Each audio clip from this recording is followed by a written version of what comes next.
Consejería orientativa. Momentos de conocer las respuestas de la palabra a las diferentes inquietudes de la vida.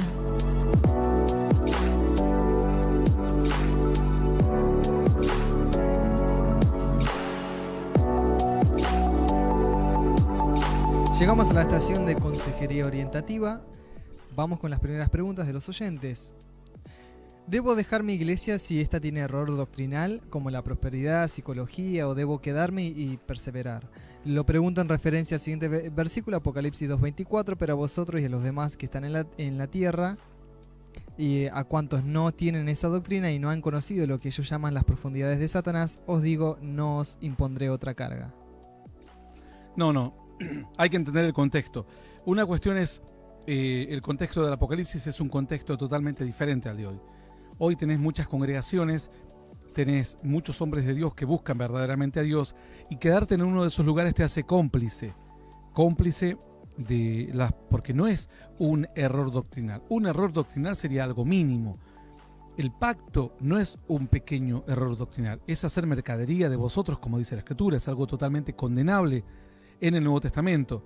Además, con las consecuencias, no estamos hablando que hacen mercadería de vosotros porque te ponen una caja y una estampilla como si fueses un envío postal. No, te sacan hasta las ganas de comer, te engañan, te manipulan, y las consecuencias de gente que después queda en una situación terrible son grandes. Entonces, de estos lugares te tenés que ir. Falsa profecía no es poca cosa. Fíjate que Jeremías los contrastó, Isaías, si vas a la vida de Elías, Moisés, y todos siempre confrontaron a los que se oponían a la sana doctrina.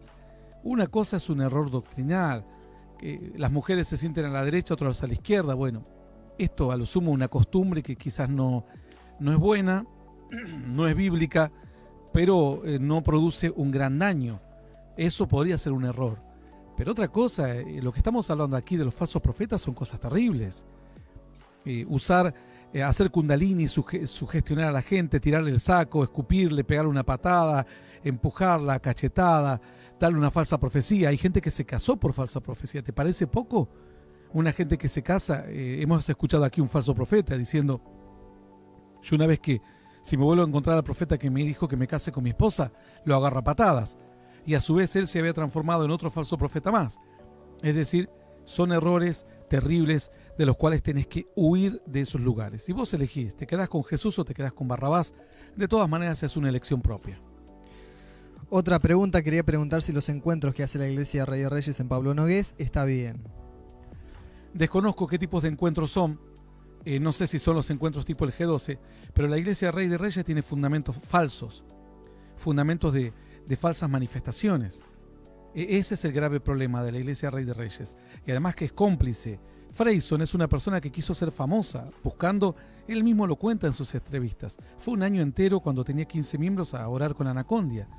Todos los días, o 2 veces a la semana, o 3, sabe Dios cuánto, porque él quería el poder. Y bueno, como no lo consiguió de Anacondia, se fue a buscarlo a Benihim. Y Benihim lo toma de las tumbas. Benihim es un espiritista. Benihim es una persona que lo encontraron con una mujer en Israel, los paparazzi. Benihim es una persona que hace 40 años te cobra de $2.000 a $4.000 para orar por un milagro. Es el que enseña a los pastores a sugestionar a la gente. Es el que dice que te tira el saco, dice que tiene una unción, es ecuménico. Entre tantas otras cosas, averigua bien lo que es Benihim y te vas a dar cuenta de los fundamentos de la Iglesia Rey de Reyes de Freyson. Freyson, además, es cómplice de Cashluna, de los Maldonado, de todos este tipo de congresos y encuentros, y este falso mover del espíritu. Esto es fuego extraño, quieren imitar los dones de Dios. A ver, vos vas a una cruzada de cualquier otro, no te voy a decir la mía, porque aquí no es una competencia entre A y B. Saca a este país, anda a cualquier país de África. Vos podés ir a una iglesia de sana doctrina, sentado escuchando la palabra te podés sanar. Pero cuando vas a una iglesia de falsa doctrina, como T.B. Joshua y todos estos secuaces, son satánicos estos tipos, son satánicos realmente, porque le roban la fe a la gente y le roban el altar a Dios. Hacen del altar una payasada, cuando, si vos querés que una persona se levante de la silla de ruedas, se puede levantar cuando bajes a orar o cuando ores desde arriba. Si vos querés que una persona Dios la toque, no la necesitas tirar 400 veces. Mira, a Maldonado lo tiraron 400 veces. Benny Hinn le dio la unción. Él dijo que era un super mega archi profeta que frenaba los huracanes y que tenía poder apostólico y no sé cuánto más para hacer decretos en la tierra. Y hace unos días todo el mundo supo que se están separando con su esposa. ¿Cómo es? Los dos apóstoles. Ahora, alguien dirá, ¿se puede separar? Claro, cualquier pastor se puede separar, porque somos seres humanos.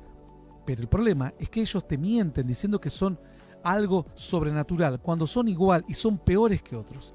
Porque los otros tuvieron cierta ética, cierto temor de Dios, y dijeron, no importa, yo a mi congregación no la voy a humillar con tal de parecer el superpastor. Hay algunos que te hacen hablar a los demonios, filman a los demonios, a la gente humillada. Vos te das cuenta que no son demonios cuando se están cayendo, la persona se está empezando a tapar la panza. Mirá si el demonio va a estar tan considerado de taparle la panza a aquel que está manifestado. Esta iglesia está sobre fuego extraño. Apoyan a Bethel Church. Bethel Church es una de las peores congregaciones en el mundo, junto con Hillsong. Averiguá un poco, investigá un poco y luego fíjate dónde están los fundamentos. Freyson, al igual que otros, tienen que salir y pedirle perdón a la congregación y explicarle bien qué es la unción del Espíritu y que ellos nunca la han tenido, que ellos han traído una sugestión y han manipulado a la gente. ¿Por qué? Porque deja mucho dinero, obviamente, y lleva gente. ¿O vos pensás que esto es gratuito? No. ¿Pensás que ellos solamente pueden hacer esto? Cualquiera de nosotros lo podría haber hecho. Yo podría haberlo hecho. Pero uno tiene cierta ética ante Dios, cierto temor de Dios. De decir, Señor, prefiero que tú me lleves al paso que me tengas que llevar y no mañana aparecer en todos los congresos como un súper famoso y yo darle la unción a Rodríguez, a Ortega y aparecer como el que si le pego una cachetada a uno queda ungido, cuando en realidad no tengo ese poder, al igual que Cash Luna tirando la Biblia, creando un muro y toda esa fantasía. Es el mismo fuego, el de Cash Luna, el de Freyson, el de Maldonado, el de Castellanos, el de Benny Hinn, el de Catherine Kuhlman, Aimee McPherson y otros tantos otros psicóticos, porque son psiquiátricos, porque no tienen temor de Dios, porque hay hombres de Dios que conocemos el verdadero poder de Dios. Y a veces cuando Dios no quiere obrar en una cruzada o hay pocos milagros, no nos preocupamos, ni pensamos que vamos a tener menos fama que otros. Decimos, Señor, haz tu voluntad. ¿Cuántos se salvaron? ¿40, 50, 100, 200, 500, 2000, 4000, 5000? Gloria a Dios. Vamos a seguir avanzando. Ellos no. Ellos están mirando cuántos millones de seguidores más van a tener. A cuántos congresos más los van a invitar. Y se suben a esto de las falsas profecías y se soban el lomo entre ellos y mienten descaradamente a la gente. Son mentirosos. Fíjate, hemos pasado aquí el video. Dante Gebel con Frey son los dos. Sí, porque lo que vos trajiste aquí a Argentina no ocurría en ninguna parte del mundo. Mentira. Dante Gebel es uno de los principales herejes en el día de hoy. Dante Gebel es uno de ellos. Y fue a sobarle el lomo a Freyson. Y Freyson mintió. Mintió porque él dijo que la unción la trajo en el mismo libro, dice. Hasta lo reconocen. Y yo mismo lo escuché diciendo que él estaba en un lugar y alguien dijo, aquí hay un pastor de Argentina. Y luego Benny Hinn dijo, no, él me pidió a mí, a través de mis colaboradores, si podía subir y orarle a él. Entonces, se arman toda clase de mentiras. Un falso doctorado, ¿te parece a vos? ¿Por qué se pone un falso doctorado? Para engañar a la gente, para hacerse grande. No son grandes, se hacen los grandes.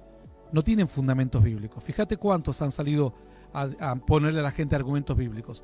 Si vos vas y le preguntás a tu pastor, ¿por qué esto? ¿Por qué esto? ¿Por qué esto? ¿Por qué esto? Porque el otro dice, no, estás escuchando cosas malas. Chao, Dios te bendiga. Esa va a ser la única respuesta. Porque están totalmente alejados de la sana doctrina. Son ecuménicos. Están con Asiera, sus hijos. Velar, Crudo, Freyson, todos y otros tantos metieron a sus hijos en Asiera. Asiera es un organismo político. Los usan como mercadería política para ir a transar con los gobiernos de turno. Esta es la verdad.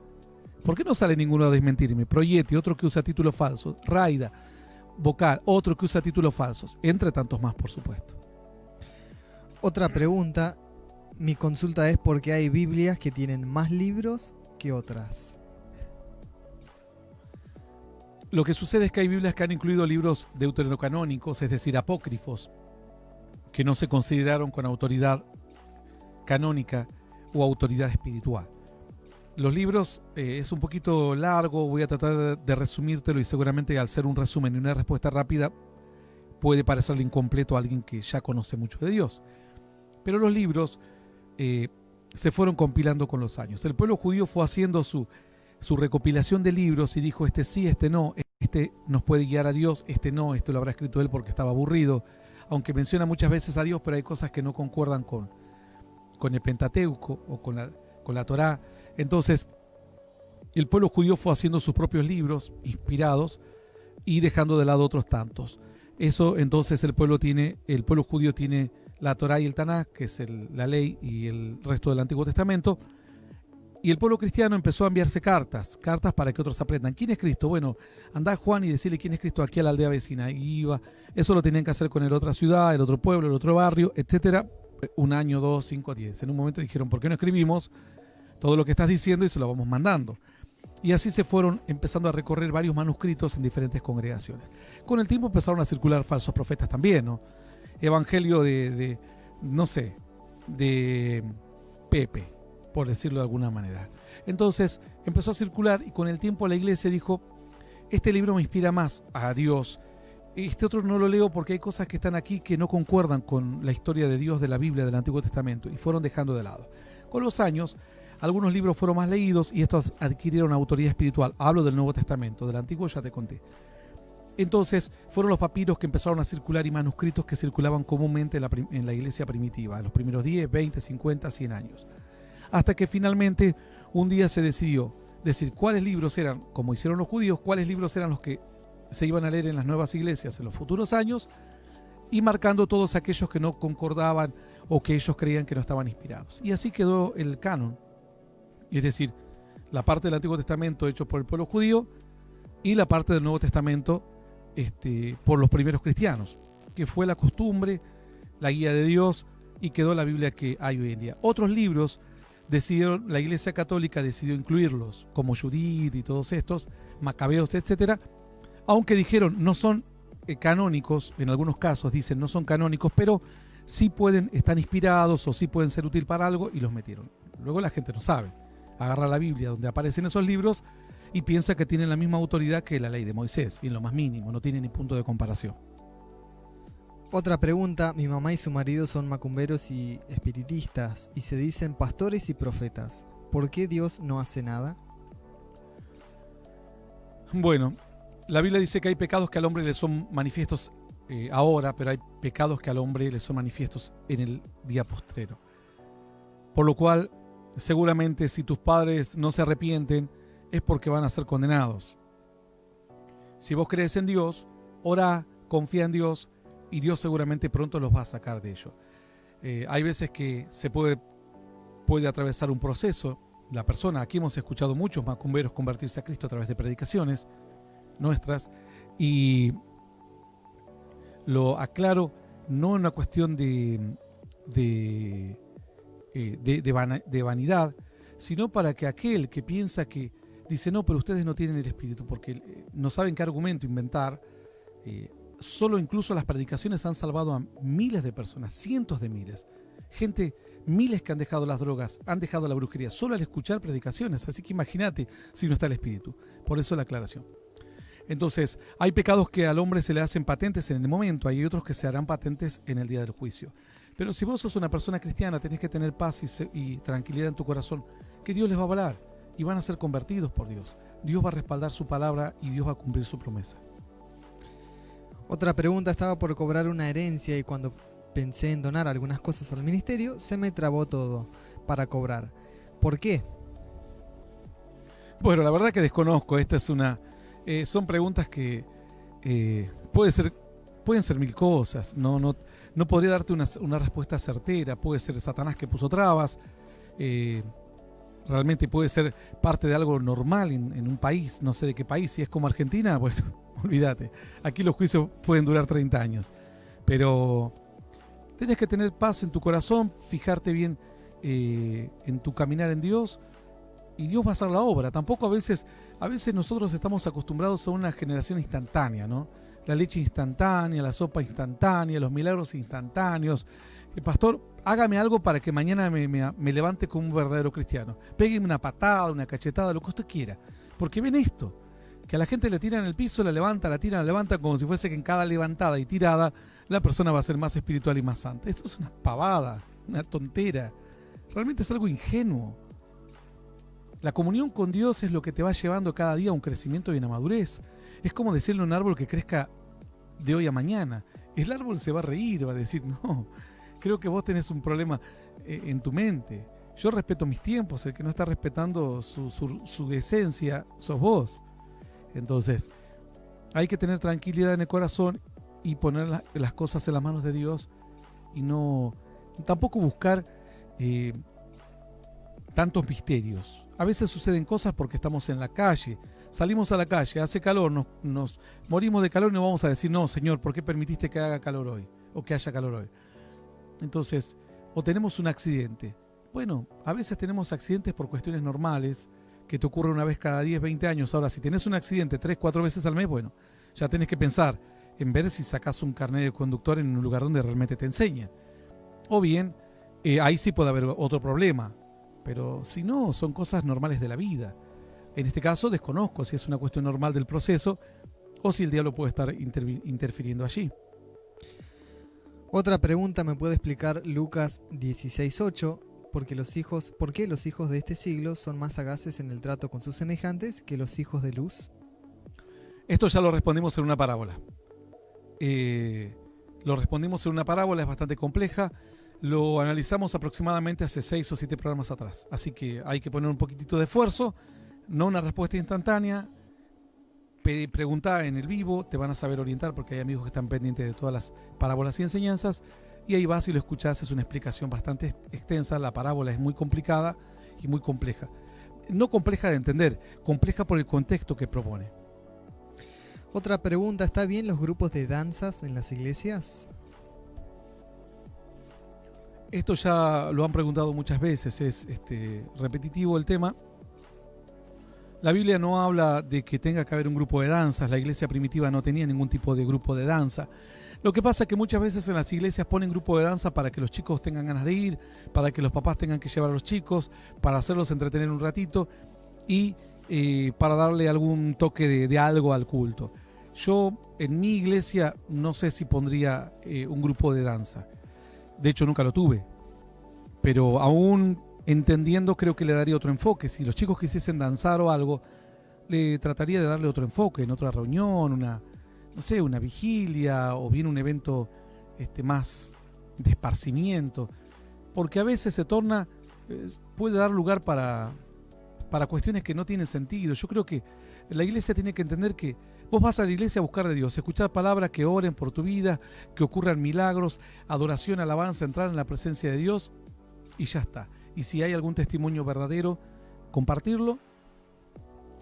Pero luego cuando empezás con muchas actividades, como en Estados Unidos hacen obras de teatro en medio de la iglesia, y termina la gente no sabiendo a qué va la iglesia. Bueno, hay otros que se pasan contando chistes, ¿no? Eso ya lo hemos visto. Lo tienen como moda ellos para entretener a la gente. Son personas que, presentadores, son personas que están entreteniendo al pueblo. No están enseñando la palabra de Dios ni están buscando que el pueblo tenga comunión con Dios. Yo creo que un pastor debería ser más sabio y decir, bueno, hay chicos que les gusta danzar, bueno, ¿saben qué? Nos juntamos el miércoles. El miércoles hacemos reunión de alabanza, adoración. Cantamos 40 minutos, aprovechamos, ponemos unas danzas. Entonces la gente dice, ¿hoy qué hay? Canciones y danza. Bueno, yo hoy no voy. Y el que quiere ir a escuchar la palabra de Dios, el que quiere ir a escuchar, a alabar a Dios y a adorar, a que oren por su vida, dice, voy el fin de semana a los cultos generales. Pero a veces la gente va a escuchar palabra de Dios y se tiene que aguantar una obra de teatro para lo cual él dice, yo no vine para esto. Vine para otra cosa. Entonces hay que ser muy prudentes, saber cómo armamos el programa de la iglesia y saber que las reuniones generales deberían tener un programa bien serio, bien consistente, lo más acotado posible para que la gente no pierda tiempo y Dios pueda hacer su obra en ese momento. Otra pregunta, desde su punto de vista, ¿es malo usar anillos siendo joven sin ser casados como un accesorio? A mí no me parece que el anillo sea un problema. en una persona. No, jamás me fijo si una persona tiene un anillo o no. De hecho, yo no uso nunca anillos. Usaba cuando me casé, lo usé un par de años. Luego, cuando trabajaba a veces con fierros, mecánica y cuestiones por el estilo, me molestaba mucho. Y a veces se me trabaron varias veces y hasta me podría haber provocado un accidente, por lo cual de ahí no lo usé nunca más. El anillo es un convencionalismo. Si es parte de una moda, de una región y la gente lo usa, a mí no me molesta. Es como si es parte de una sociedad que la gente se tiñe el pelo a las mujeres, a mí no me molesta. Ahora, si en una sociedad teñirse el pelo significa ser una mujer de la noche, ahí sí me molestaría. Pero hoy en día en la sociedad la gente se tiñe el cabello como algo normal. Es lo mismo que se pinta las uñas. En esta sociedad occidental, estas prácticas no dicen algo malo de las personas. Seguramente si vos vas con esta práctica normal y vas a un país diferente y hasta podés perder la vida directamente, pero todo depende del contexto y la intención con lo que lo hagas. Me supongo que nunca nadie me preguntó si el anillo era un problema. Yo no considero que sea un problema como una pulsera, un anillo. Parece que en la antigüedad se usaban muchas cosas también. Lo que pasa es que uno piensa que en la antigüedad la gente, los egipcios usaban todo tipo de accesorios y José los usaba y fue tremendamente ungido y bendecido por Dios. Pero a veces nosotros creemos que si me pongo el anillo se va la unción de Dios y si me lo saco viene. Ojalá fuese tan fácil. No, no es así. Yo creo que a la gente hay que dejarla la mayor libertad posible. Nadie en una iglesia te va a poner un moldecito para que seamos todos iguales. La mayor libertad posible, vestite como quieras, tu moda que sea lo que a vos te agrade, pero siempre con pudor y siempre ubicándote en el contexto, ¿no? Si vos decís, mira, a mí me gusta pararme los pelos y pintarme todo de negro, bueno, yo te diría, mira, en la iglesia, venite como para que la gente no esté mirándote a vos, venga y busque a Cristo. Salí de tu casa y pintate, haz lo que vos se te dé la gana, pero ubicarse en el contexto es lo mismo que te piden en una oficina, ¿no? Vos decís, a mí me gusta andar en pantalones cortos, pero la oficina te dice, perfecto, muy bien, no tengo ningún problema, pero aquí venite con tal y tal cosa porque es lo normal y no queremos que la vestimenta sea un problema para el grupo. Otra pregunta, la palabra dice honrarás a tu padre y a tu madre. ¿Qué quiere decir exactamente? ¿Cuáles o son las maneras de hacerlo? Bueno, honrar a tu padre y a tu madre, primero respetarlos, obedecerlos, entre tanto, obviamente, obediencia dentro de los términos normales, ¿no?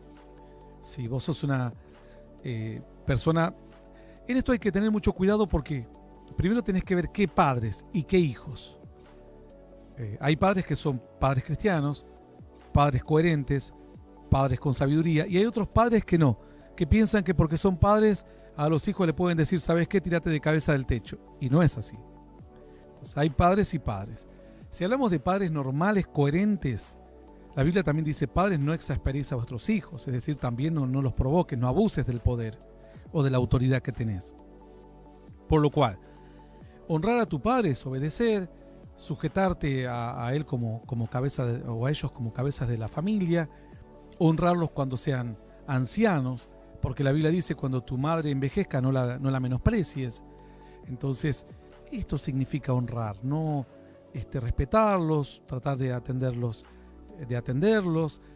Obviamente que estamos en una sociedad totalmente trastocada, ¿no? Hay padres que en su vida dieron ni siquiera 5 minutos por sus hijos y de repente envejecen y dicen, ¿por qué mi hijo no me viene a visitar? Y porque a vos tampoco nunca te importó cuando él era niño, adolescente, joven, etc. Entonces sembrás y lo que sembrás vas a cosechar. Pero si hablamos de padres que se han brindado a sus hijos, obviamente que tienen responsabilidad los hijos hacia los padres. Una última pregunta, en Salmos 16:10 dice, porque no dejarás mi alma en el Seol, ni permitirás que tu santo vea corrupción. Y Hechos 2:27 dice, porque no dejarás mi alma en el Hades, y ni permitirás que tu santo vea corrupción. Si no me equivoco, ambos son el mismo versículo, pero uno dice Hades y en el otro dice Seol. ¿Hay un error de traducción? No, el Salmo fue escrito en hebreo y el Nuevo Testamento fue escrito en griego, por lo cual los dos textos hacen referencia a lo mismo. Seol, Hades, Gehenna, Tártaro, son todos términos que en muchos es muy difícil hoy. Vamos a ver si hacemos en un futuro un estudio profundo acerca de esto, porque muchas veces los términos pueden resultar intercambiables, ser iguales. Es como el adulterio y la fornicación, que durante años decían, no, adulterio es cuando estás casado y fornicación cuando estás soltero, y nada que ver. La Biblia lo muestra muchas veces, no una, cantidad tremenda de veces que se intercambian los términos, y es muy difícil de distinguirlos, por lo cual uno y el otro son lo mismo. En cuanto a Hades, Tártaro, Gehenna, y bueno, esto es lo mismo, son términos que a veces se intercambian, Seol, se intercambian, son lo mismo.